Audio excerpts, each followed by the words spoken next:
बांसवाड़ा जिले के सदर थाना क्षेत्र के नवा गांव में जमीन विवाद को लेकर चचेरे भाइयों के बीच विवाद झगड़े ने खूनी रूप ले लिया। इस दौरान एक चचेरे भाई ने दूसरे भाई के सिर पर सरिये से हमला कर दिया, जिससे वह गंभीर रूप से घायल हो गया।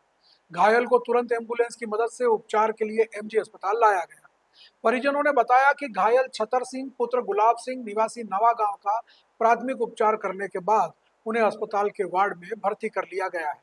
परिजनों ने जानकारी दी कि कई सालों से दोनों परिवारों के बीच जमीन विवाद को लेकर संघर्ष चल रहा था, लेकिन गुरुवार रात वह विवाद खूनी संघर्ष में बदल गया। इस दौरान चचेरे भाई ने सरिये से छतर सिंह पर हमला कर दिया, जिससे वह गंभीर रूप से घायल हो गया।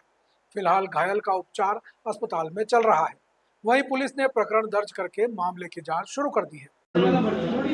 દાદા નામ શું સત્તર સિંહ છત્તર સિંહ ને એના ફાધરનું નામ ગુલાબ સિંહ ગુલાબ સિંહ કયા ગામના રહ્યા નવા ગામ નવા ગામ હા શું થયું આને હમલો કરી દીધો માથે આવીને પડી ગયા બે ચાર ઘોડવાળા શું માર્યું આને તામીર હરિયો તો પડ્યો તો લોખંડનો હરિયો માર્યો લોખંડનો હરિયો માર્યો એના વલ્લે માર્યો કોઈ ઝઘડો હતો કોઈ પેલનો ના કોઈ વાત નહીં ના કોઈ નહીં ખબર નહીં અમાર કેમ સગાને માર્યો? બારામાં ઝઘડો ચાલતો હતો હા. ને એમને કોને હું કરું દવે પીધેલા તને માથે પડી ગયા. હે તો જગાનો ઝઘડો કે હા પેલનો જગાનો ઝઘડો તો એને હા વલ્લે પહેલાનો માર્યો કે? ઝઘડો તો અમારો તો આજે આવીને ઘરમાં મારી ગયા એમ હા, કે ઘરમાં કેટલા જણા તમારા વાળા 8-10 જણા સોરા હે 8-10 સોરા હતા એમ કે? સોરા હે આદમી હે